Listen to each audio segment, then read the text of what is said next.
মে come in sir. হ্যাঁ আসো, তুমি কি ইন্টারভিউ দিতে আসছো? জি জি, আমি ইন্টারভিউ দিতে আসছি। তোমার ফার্স্ট কোশ্চেন, বলো তো এশিয়ার মধ্যে শ্রেষ্ঠ কবি কে?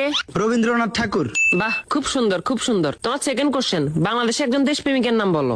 আছে তো অনেকজন, এই যেমন শেখ মুজিবুর রহমান। বাহ, জিনিয়াস জিনিয়াস। তোমার থার্ড নাম্বার কোশ্চেন, বলো তো বাংলাদেশ কবে স্বাধীন হয়েছে?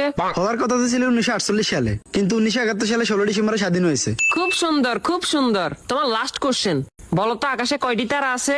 এটা তো এখনো জানা যায়নি, এটা নিয়ে বিজ্ঞানীরা গবেষণা করতেছে। ও গুড গুড গুড, তুমি এবার আসতে পারো। Okay sir.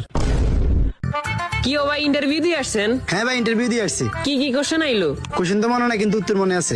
আচ্ছা, উত্তরই কোন? রবীন্দ্রনাথ ঠাকুর, শেখ মুজিবুর রহমান। মাত্র এই দুইটে? না, আরো দুইটা আছে। আচ্ছা কোন? 1948 সালে হওয়ার কথা ছিল, কিন্তু 1971 সালে 16 ডিসেম্বর হয়েছে। এখনো জানা যায়নি, এটা নিয়ে বিজ্ঞানীরা গবেষণা করতেছে। থ্যাংক ইউ ভাই, থ্যাংক ইউ।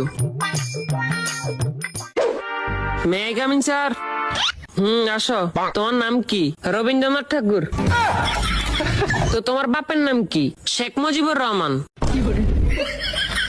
তোমার জন্ম কবে হয়েছে? হওয়ার কথা তো ছিল 1948 সালে, কিন্তু 1971 সালে 16 ডিসেম্বর হয়েছে। এই বেটা, তুই পাগল হয়েছিস নি? এটা এখনো জানা জানি, এটা নিয়ে বিজ্ঞানীরা গবেষণা করতেছে।